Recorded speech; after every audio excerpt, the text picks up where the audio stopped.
Boa noite a todos. Bem-vindo àqueles que vêm à nossa casa neste momento, os que vêm pela primeira vez. Vamos fazer então a leitura da comunicação de George no livro na Revista Espírita, que diz o seguinte: eu venho vos dizer que o progresso moral é o mais útil a adquirir, porque nos corrige de nossas más tendências e nos torna bons, caritosos e devotados para com os nossos irmãos. Entretanto, o progresso intelectual também é útil para o nosso adiantamento, porque eleva a alma, nos faz julgar mais sadiamente as nossas ações e por aí facilita o progresso moral.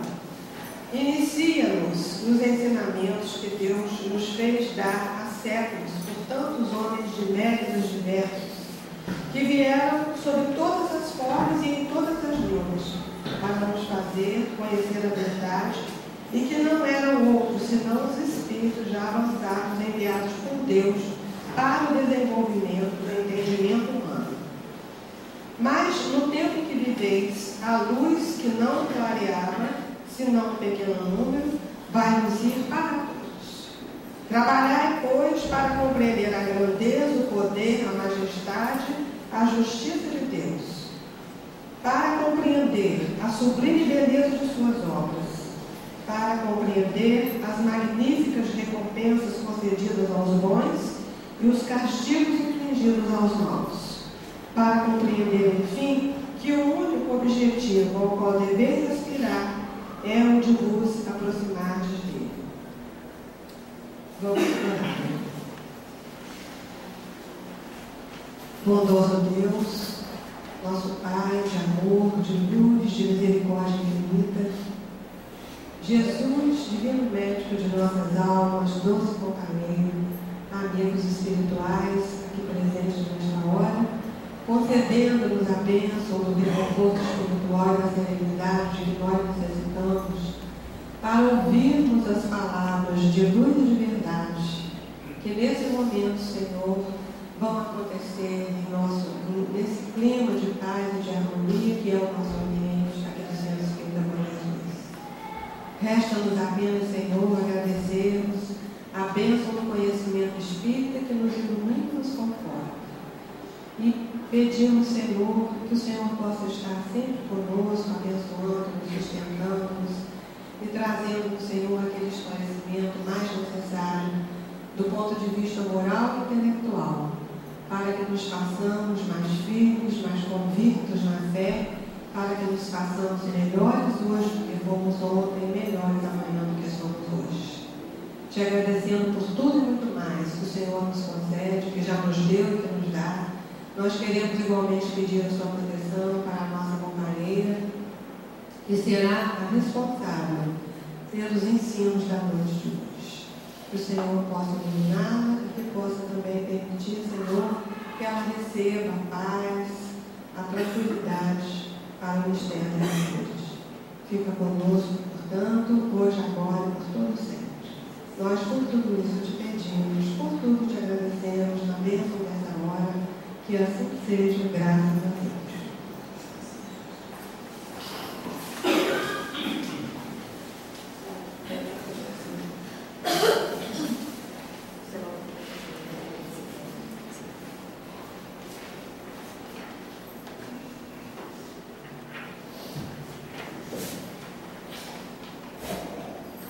Boa noite a todos.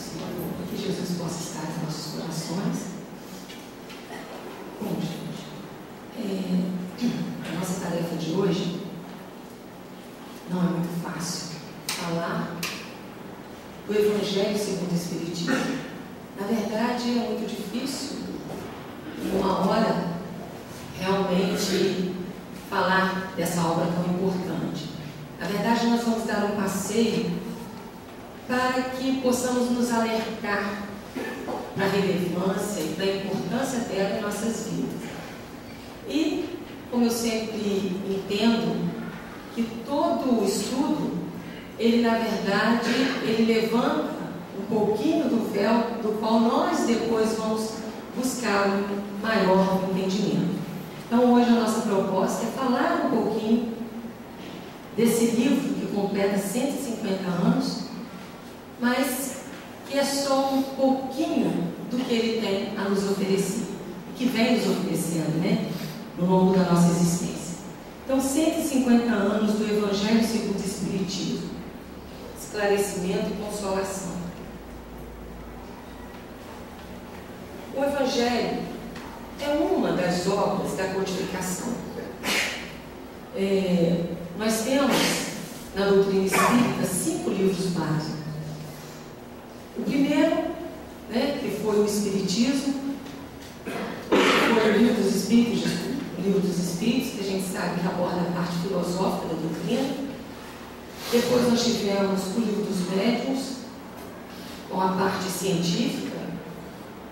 E a terceira, e não menos importante, não há uma ordem de importância na codificação, o Evangelho, que trata exatamente da questão moral dos ensinamentos de Jesus. Na verdade, e aí depois as duas outras, né, que a gente já conhece, mas na verdade o Evangelho ele não recebeu esse nome de imediato. Kardec, quando se determina a nos presentear com esta obra, ele de início determina que seu nome seria Imitação do Evangelho. Foi o primeiro nome escolhido. Mas depois, orientado pelo senhor Didier e outros amigos próximos, ele então transforma o nome de Imitação do Evangelho para o Evangelho segundo o Espiritismo. E o Evangelho segundo o Espiritismo, ele é um desdobramento da terceira parte do Livro dos Espíritos, Leis Morais. O Livro dos Espíritos, que nós também estamos bem conhecendo, foi dividido em 4 partes, e uma delas, as Leis Morais. E Kardec então entende que esse tema deveria ter um desdobramento, deveria e precisaria de ser mais esmiuçado. E aí então o Evangelho segundo o Espiritismo começa a tomar corpo a partir dessa terceira parte do Livro dos Espíritos, as Leis Morais. Segundo Herculano Pires, esse livro é uma obra, é um livro de cabeceira. E a gente fica imaginando que seria um livro de cabeceira, né? É aquele que fica mais próximo, é aquele que está ao nosso alcance, que a todo momento a gente pode lançar mão. E realmente, né? O Evangelho tem que estar sempre ao nosso alcance. Ele diz também que é um livro de leitura diária e obrigatória. Para quem já conhece a importância desta obra, sabe que realmente deve-se ter esse hábito de ler diariamente, para que ele nos conforte, para que ele nos dê as respostas ou o fortalecimento para enfrentar essa vida tão tribulada, né, que ainda existe nesse planeta Terra. Diz também que é de leitura preparatória de reuniões doutrinárias. Também sabemos e conhecemos muito bem isso. Toda reunião doutrinária na casa espírita, a grande maioria delas se inicia com uma página do Evangelho.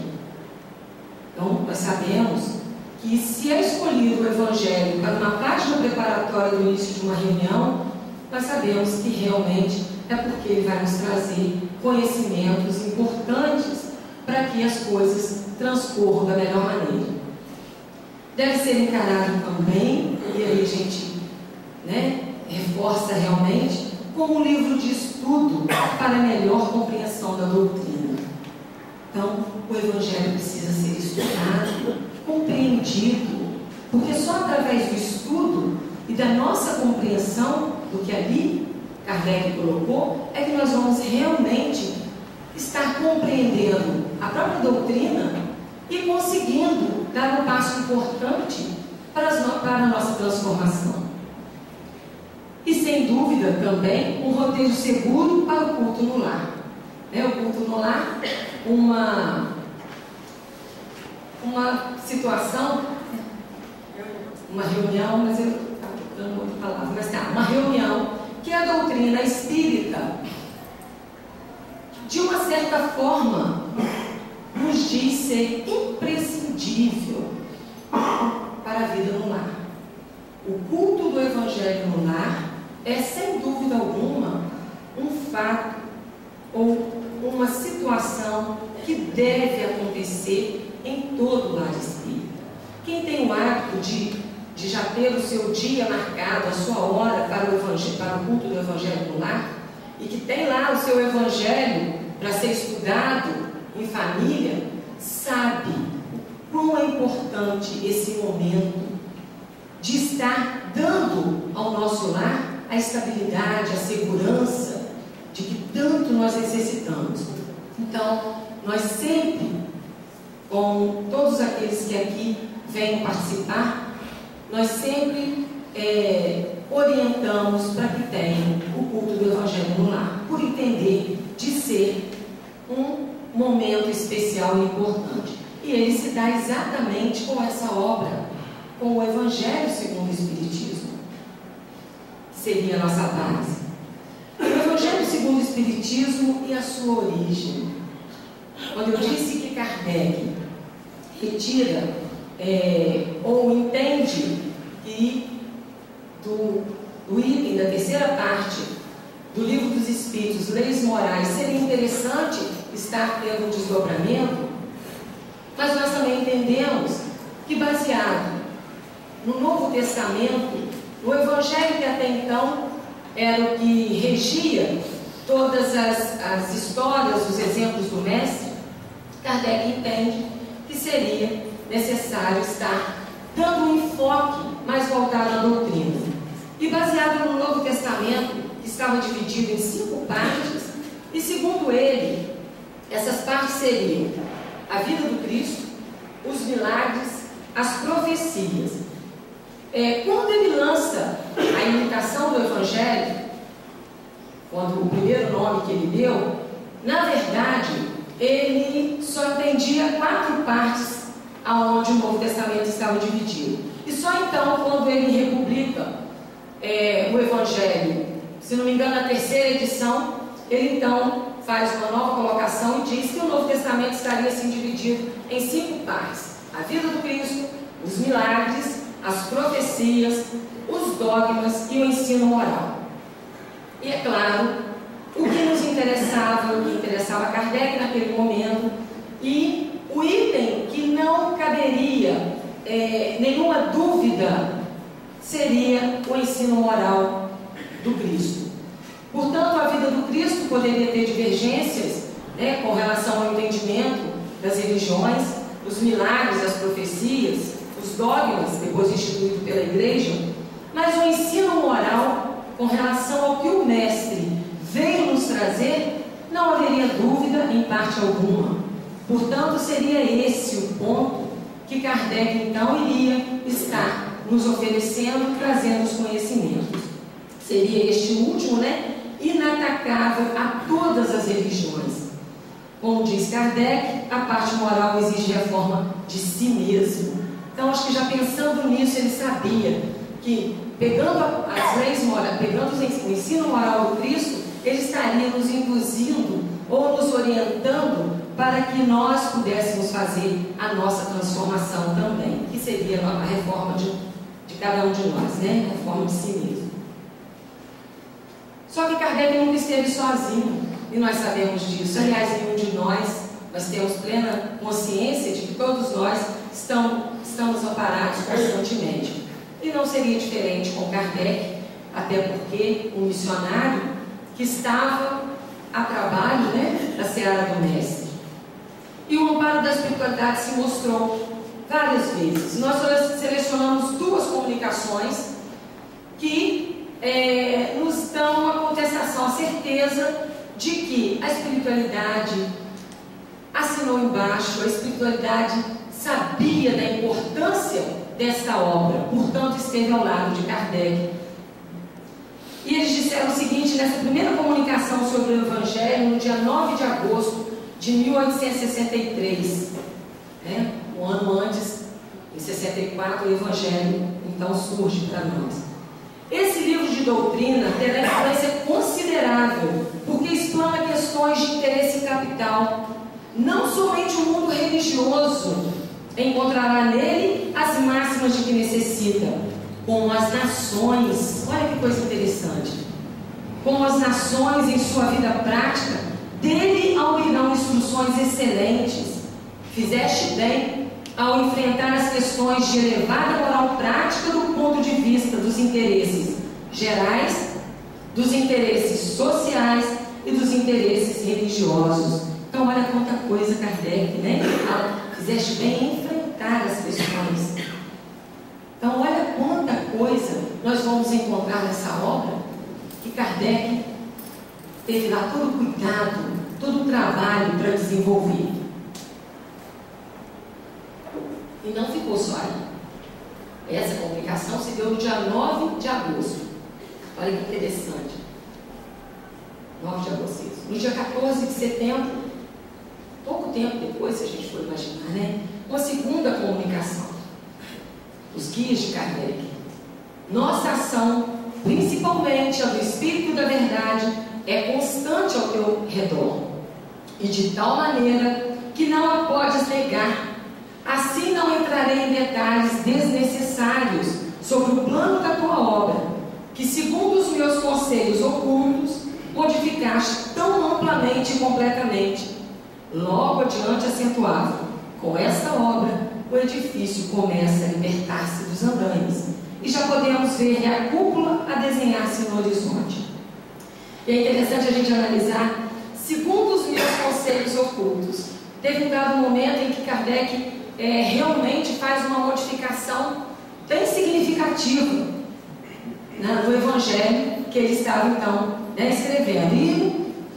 E claro que ele, né, vamos mudar o rumo, vamos fazer dessa maneira, mas com certeza ele sabia que essas modificações não foram por acaso. E nessa comunicação a espiritualidade lhe diz, segundo os meus conselhos ocultos.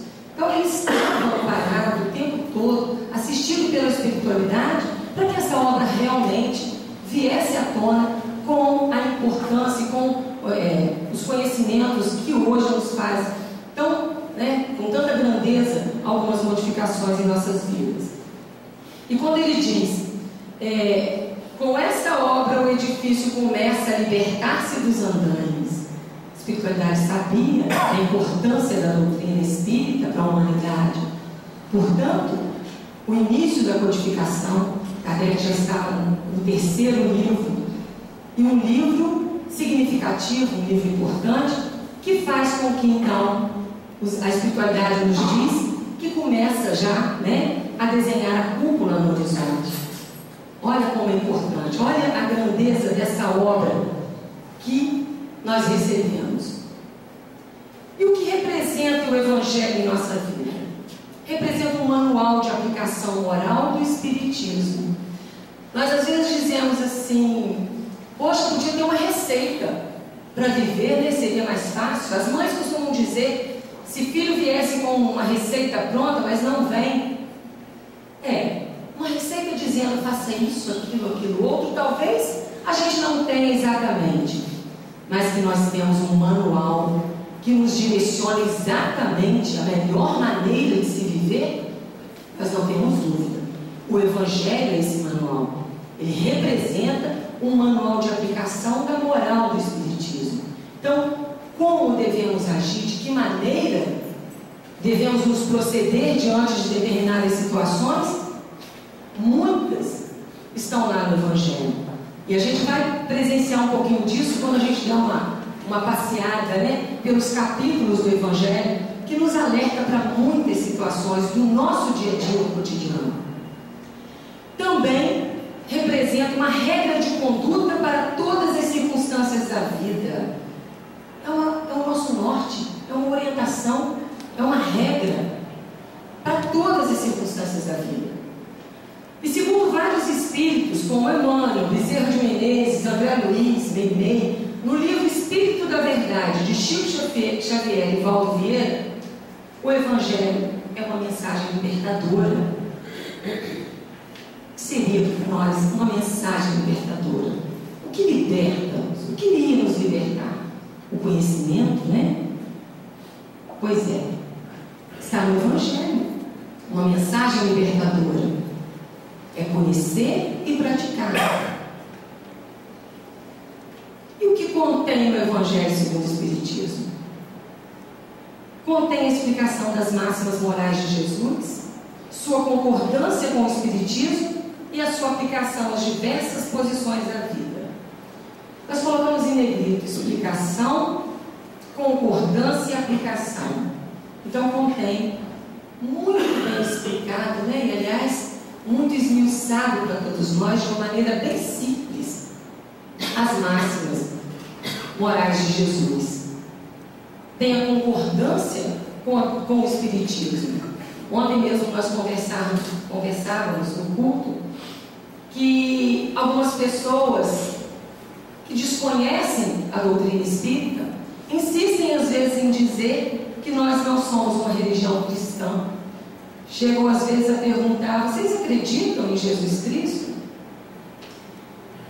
E realmente é por falta de conhecimento que elas fazem essa pergunta, porque na verdade o Evangelho, a doutrina espírita está em consonância com os ensinos do Mestre Jesus. Então a concordância da doutrina com os ensinamentos do Mestre não deve ter dúvida, não existe nenhuma dúvida. E a aplicação às diversas posições da vida é a proposta a aprender para que a gente então aplique isso no nosso dia a dia. Esse é o objetivo maior de se estudar, de se conhecer. Conhecimento não pode só entrar, ele tem que de alguma maneira produzir. Outra coisa muito interessante de se analisar no Evangelho é que ele não obedece uma ordem cronológica, mas está distribuído metodicamente segundo a sua natureza. A forma de abrir o Evangelho é tão simples, tão fácil, os capítulos, né? E realmente ele não obedece uma ordem de tempo. Aconteceu isso nessa época ou aquilo. Kardec não se preocupou com a cronologia, o tempo, de colocar numa ordem. A preocupação maior era realmente passar o conhecimento, né? Distribuir o conhecimento de uma maneira que nós pudéssemos entender. E é muito interessante quando a gente abre um capítulo e que, de repente, o segundo, ele vem de encontro ao que a gente leu anteriormente. É quase que uma sequência, mas não na questão de tempo em que aconteceu, mas sim de importância do tema. E nós sabemos muito bem, dentro de cada capítulo existem os temas, e são muitos os temas para serem estudados e aprendidos por nós. E esses temas, eles têm realmente uma situação, né, que os fazem fazer sentido para nós. Então, dentro de um capítulo, os temas eles vão evoluindo de maneira que a gente possa realmente compreender o que aquele capítulo quer nos dizer. Tem ainda as instruções dos Espíritos. Olha que consolo, que bênção. Kardec nos dá, ele colhe lá o ensino de Jesus, coloca lá, esmiuça isso, explica isso para a gente. E dentro de todo o capítulo, podem observar, abre um capítulo do Evangelho, folheie. Vai existir naquele capítulo uma instrução dos Espíritos para nós. Tem lá uma mensagem, sempre uma mensagem dirigida à humanidade, a todos nós. E é muito interessante quando a gente vê os Espíritos que assinam por essas mensagens. Acho que num determinado ponto que deve falar sobre eles. E a gente vai ver que são Espíritos realmente de grande importância e que vêm através da sua mensagem, das suas mensagens, nos alertar ainda mais. Temos também uma epígrafe. Isso são partes comuns de um livro. Nós todos que temos o hábito de ler, sabemos que existem etapas num livro. Mas por que abordarmos? Só para chamarmos a atenção realmente da importância dessa obra. A epígrafe, normalmente em um livro, um trabalho científico, uma monografia, a gente sugere, ou sempre é sugerido, que seja uma frase que feche sobre o tema, sobre o livro, sobre o assunto que se aborda. E é claro, nós não íamos deixar de falar, olha a frase que Kardec então escolhe para ser a epígrafe do Evangelho. Fé inabalável só o é a que pode encarar frente a frente a razão em todas as épocas da humanidade. Existe livro mais atual? Às vezes a gente se surpreende quando lê um capítulo, um tema do Evangelho, e que ele está tão atual, ele está falando para o dia de hoje, e a gente imagina assim, foi escrito em 1864, mas é atual. E ele está em cima, ele está com sua base firmada na fé inabalável, na razão. E essa frase vem resumir exatamente isso, vem mostrar para nós o que nós iremos encontrar com essa obra. Nós vamos achar também um prefácio, uma mensagem do Espírito da Verdade, que está no início do livro, no prefácio. E eu gostaria de deixar, se der no final, se o tempo nos permitir, a gente até lê. Se não, vai ficar com um incentivo para que vocês em casa possam estar buscando essa mensagem, porque é de grande importância o que ele nos fala sobre a obra.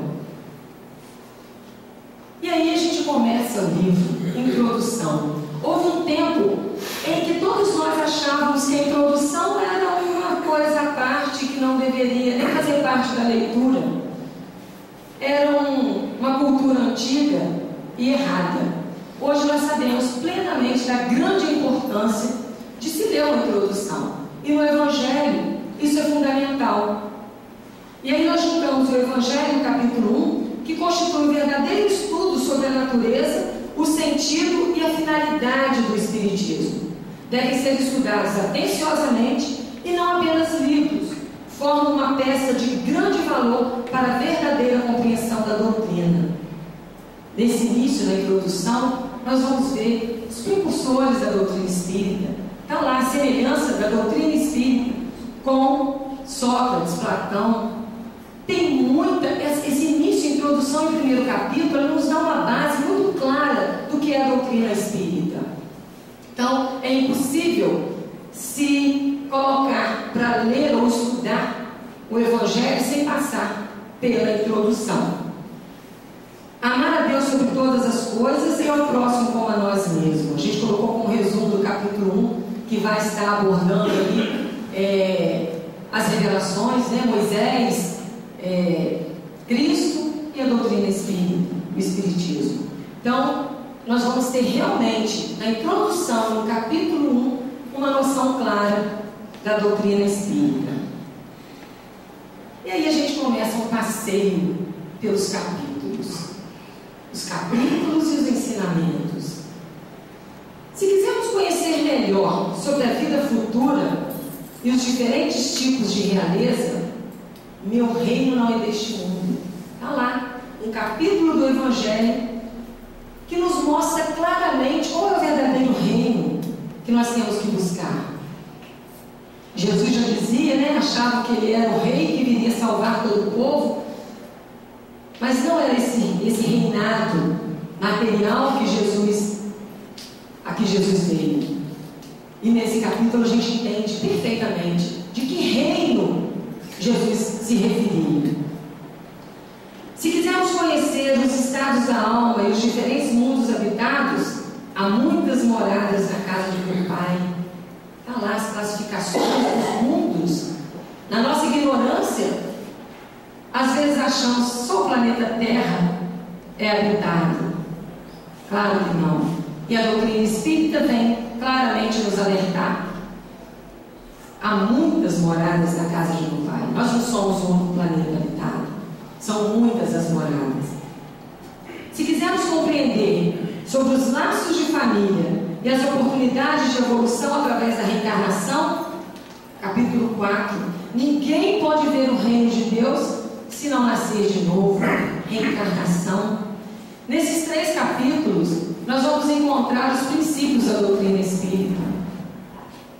Olha como é importante. Quanto conhecimento. E nós colocamos aqui para vocês só o título principal do capítulo, né? Dentro de cada capítulo desse, um tema a ser estudado. Um tema que nos alerta, que nos mostra mais especificamente as questões a serem aprendidas por nós. Aprendizado para as diversas situações da vida. Por que sofremos? O que é o sofrimento? Quantas dúvidas quanto a isso, né? Quantos de nós, muitas das vezes, chegamos à doutrina espírita em busca de respostas quanto ao sofrimento? E aí um capítulo do Evangelho, bem-aventurados os aflitos, nos ensinando como sofrer, qual a melhor maneira de passar por esse planeta de provas e expiações com dignidade. A quem recorrer no momento de dor? Quem irá nos consolar? Cristo Consolador está lá, nos dando o alívio, nos ensinando, e a gente percebe a sequência natural das coisas acontecendo nos capítulos. Se no momento a gente quer saber o porquê do sofrimento, como deve sofrer, daí a pouco vem um capítulo nos dizendo que tem um Cristo Consolador. O caminho para se alcançar o reino dos céus, bem-aventurados os pobres de espírito. E aí nos explica quem são esses pobres de espírito. Na verdade, os humildes. E nos alertando para que aprendamos a ser humilde, para poder realmente ser bem-aventurados. Qual o caminho para se chegar a Deus? Bem-aventurados os que têm puro coração. E ele nos sugere que sejamos iguais às criancinhas, simples. E sempre, cada capítulo, nos orientando para as diversas situações da vida. Como ser resignado, paciente, afável e doce. Bem-aventurados os mansos e pacíficos. E aí está lá, nos ensinando a ter paciência, mas nos alertando contra a cólera, que é ser uma pessoa, né, com raiva, colérica.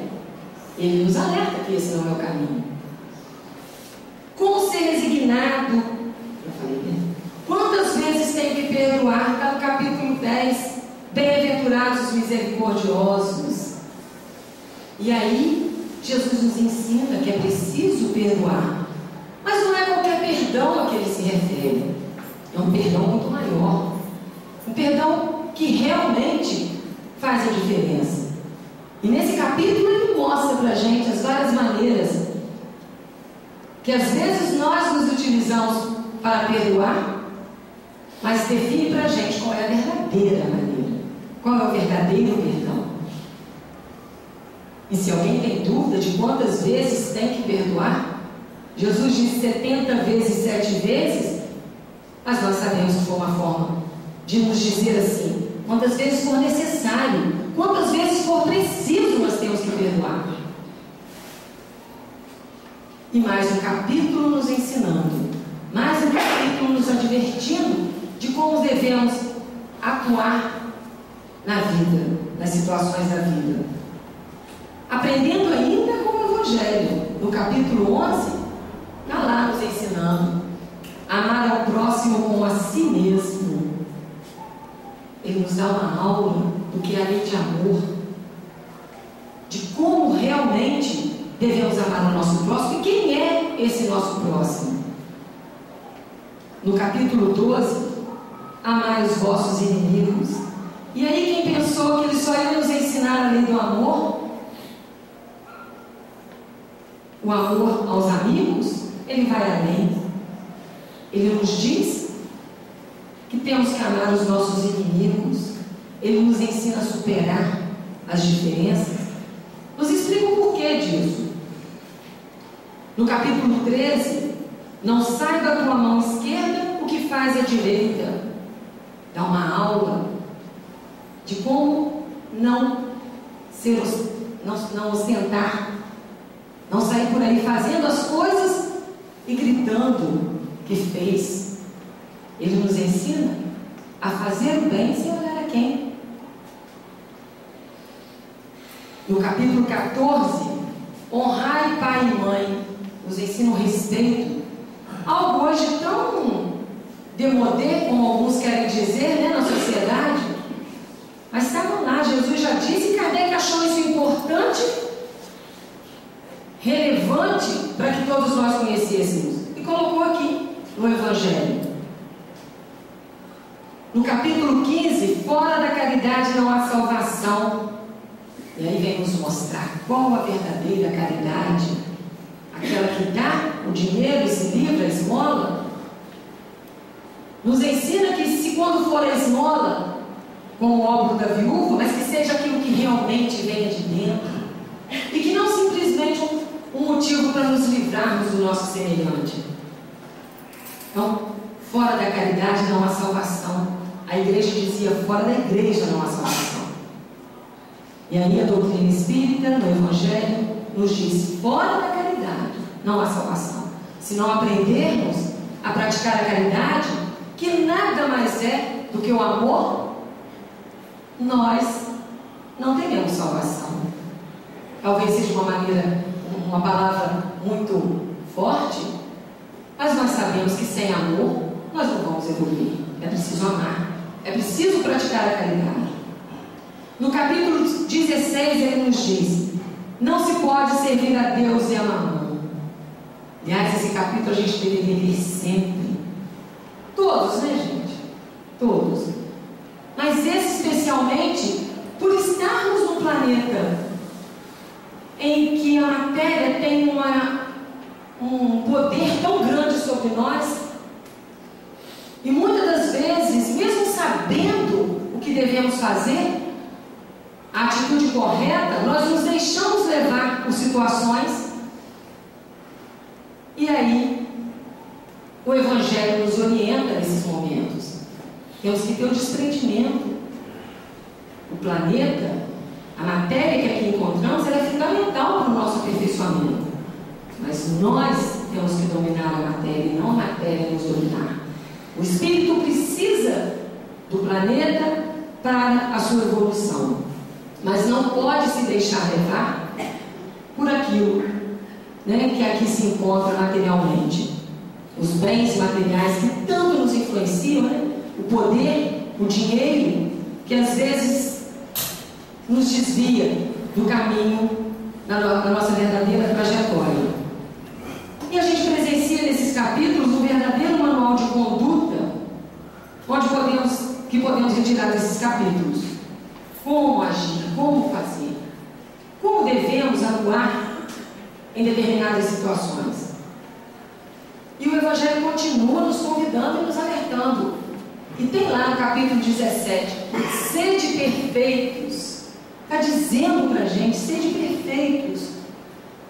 E nos ensina o caminho para isso. No 18, muitos os chamados e poucos os escolhidos. Isso não é um alerta, gente?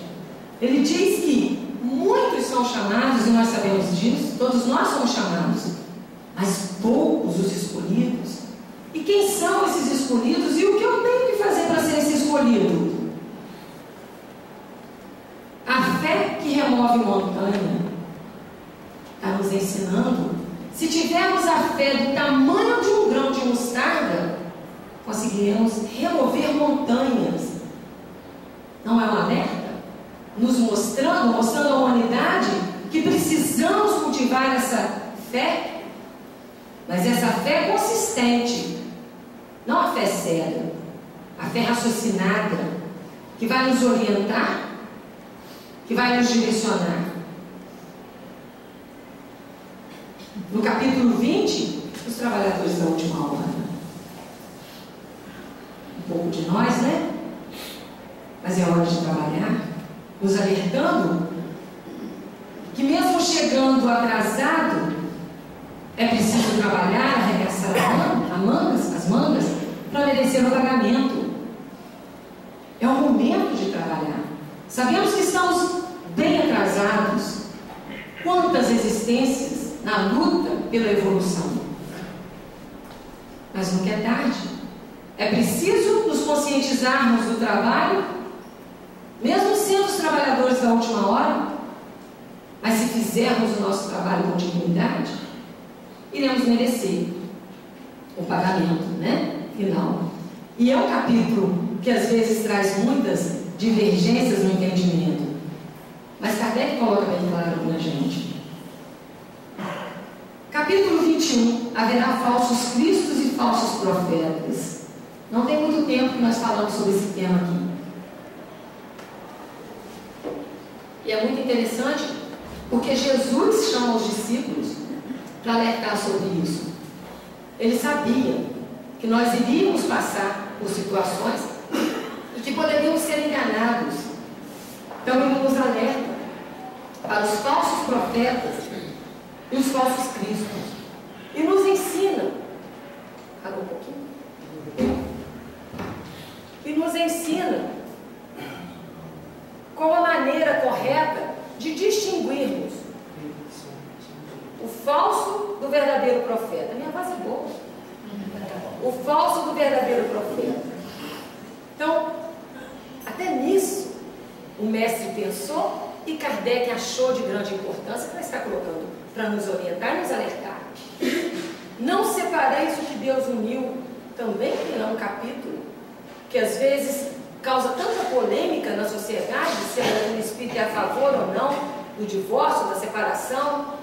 Vamos lá estudar, entender, compreender, porque a doutrina nos convida a estudar para compreender e para entender. No capítulo 23, outro capítulo também, que nos chama muita atenção, nos cobra muito cuidado no entendimento, que é a moral estranha. E é estranho mesmo, imaginar que Jesus tenha dito odiar pai e mãe, abandonar pai, mãe e filho, deixar os mortos ao cuidado de enterrar seus mortos, não vem trazer a paz, mas a divisão. Algumas palavras dessa, e Kardec e a espiritualidade nos explicam lá nesse capítulo, algumas palavras dessas nos parecem tão estranhas quando imaginamos ditas pelo mestre. Mas está lá as explicações. Em alguns casos, pode ser que elas tenham sofrido alterações nas traduções, porque nós sabemos muito bem que não foi escrito nada enquanto Jesus estava presente no planeta. Os primeiros escritos começaram aí 40 e poucos anos depois que Jesus havia desencarnado. Então, as palavras traduzidas de uma língua tão diferente da nossa, até chegar os dias, a que foi traduzido, com certeza sofreram alterações. E em outros momentos, a espiritualidade, as instruções dos espíritos também nos alertam que algumas palavras podem ter sido ditas sim pelo mestre, porque foram necessárias ser ditas talvez com tanta veemência, mas que precisam ser entendidas por nós, o porquê que foram ditas em determinados momentos e em determinadas situações. É mais uma vez a doutrina nos convidando a estudar, a compreender o significado, a compreender os ensinamentos do mestre. Não pôr a candeia debaixo do alqueire. Está lá, nos ensinando. Temos um conhecimento, vamos fazer o que com ele? Esconder? E o capítulo é muito claro. Claro que não. Nós temos que colocar esse conhecimento para ele se multiplicar. Mas nós sabemos muito bem que a doutrina não prega o proselitismo, que é convencer o outro, mas conhecimento adquirido é preciso que ele frutifique, é preciso que ele faça valer a que veio. Se conhecemos, se aprendemos, é preciso que esse conhecimento seja luz no caminho dos outros. Então, não pôr a candeia debaixo do alqueire. Buscar buscai e achareis.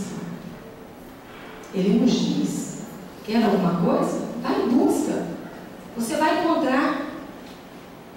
Mas é claro que ele está falando de encontrar coisas valiosas, mas de um valor muito maior do que o que a gente pretende entender com o ouro da terra, né? São os tesouros do céu, aqueles que a ferrugem não corrói, que o tempo não destrói. São tesouros muito mais importantes. E o capítulo nos orienta e nos ensina quanto a isso. No capítulo 26, dai de graça o que de graça recebeis. Outro capítulo também que me parece que falei aqui há pouco tempo. Aliás, eu comentei que eu não estou saindo daqui, né, gente? Da frente. Mas é bom que a gente aprende e a gente vai fazendo como diz aqui, né? Não pôr a candeia debaixo do alqueire, a gente está levando o conhecimento que a gente aprende além. Então, dai de graça o que de graça recebeis. Ele fala da mediunidade. Do que temos, um dos pontos é a mediunidade. Claro, gente, nós resumimos os capítulos, porque não teria como abordar ele, né, na sua totalidade.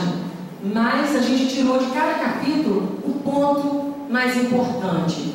E nesse capítulo, dai de graça o que de graça recebeis, o que nos chama mais atenção é a questão da mediunidade, a importância desse dom que algumas pessoas possuem de maneira mais ostensiva e que precisa saber como lidar com isso, porque é de grande importância esse intercâmbio do mundo espiritual com o mundo material.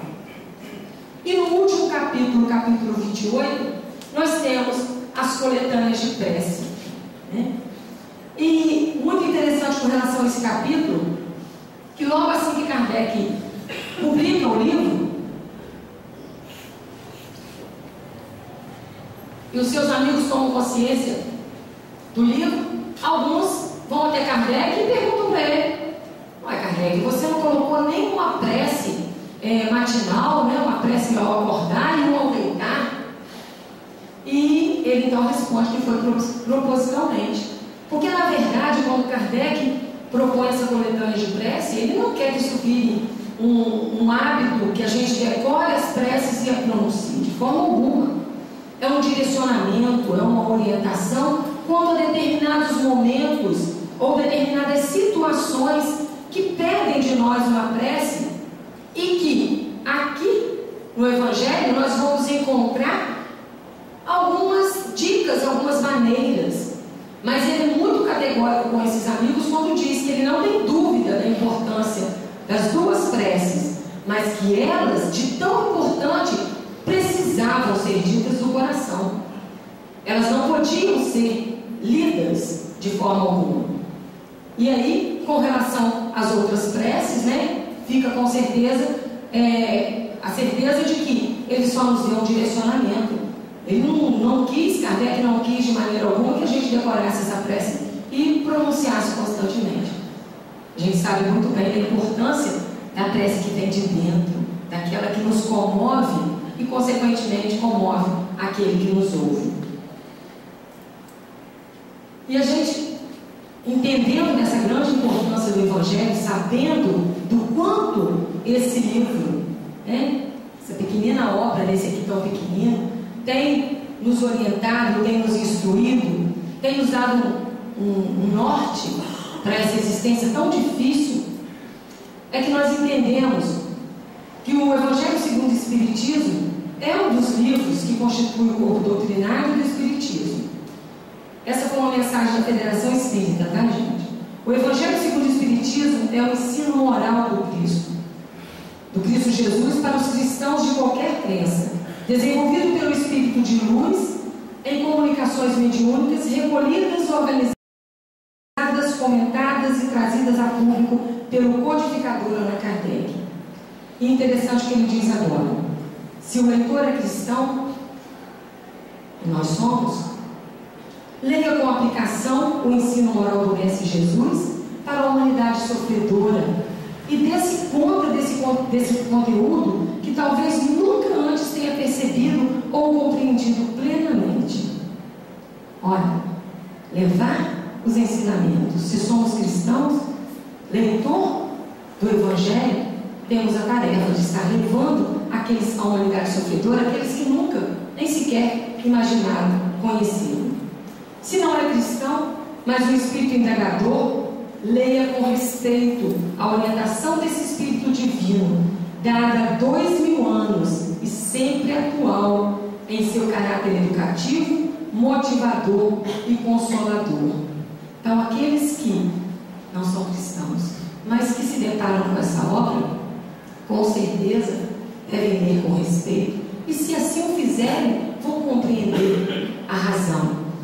E nós sabemos de muitas histórias em que esse livro salvou vidas. De tão importante, de tão consolador que é, nós conhecemos algumas histórias em que ele salvou vidas.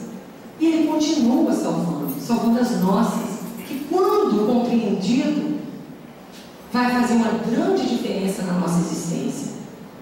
Quando lembramos de cada capítulo, da sua importância, do quanto eles podem nos direcionar, a gente imagina há quanto tempo nós temos em mãos essa obra.